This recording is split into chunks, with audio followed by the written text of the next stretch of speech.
विजु जनता दल राज्यवासी स्वार्थ राज्यर मुख्य प्रसंग मानक योजनाबद्ध भाव में तार रणनीति प्रस्तुत कर आंदोलन चल बही प्रसंग में देखु युव छात्र दीर्घ दिन धरिक आंदोलन चल राजधानी आंदोलन चली विभिन्न जिला हेडक्वार्टर चली आंदोलन चली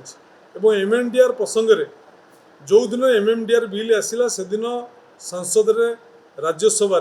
विजु जनता दलर समस्त सांसद माने ये बिल की विरोध कले एवं आपको लोकलोचन को आनिले एवं मान्यवर विरोधी दल नेता मध्य मुख्यमंत्री की सर्वदलीय बैठक डाकिबा को आह्वान करिसेंति एवं ये घटना को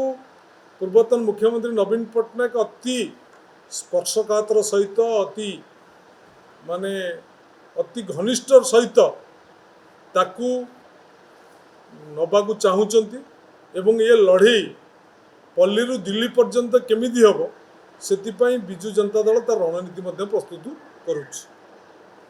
विजु जनता दल एकमात्र दल जे ओडिशावासी स्वार्थ ओडिशा स्वार्थ सब लड़ई रखी लड़ई जारी रखी।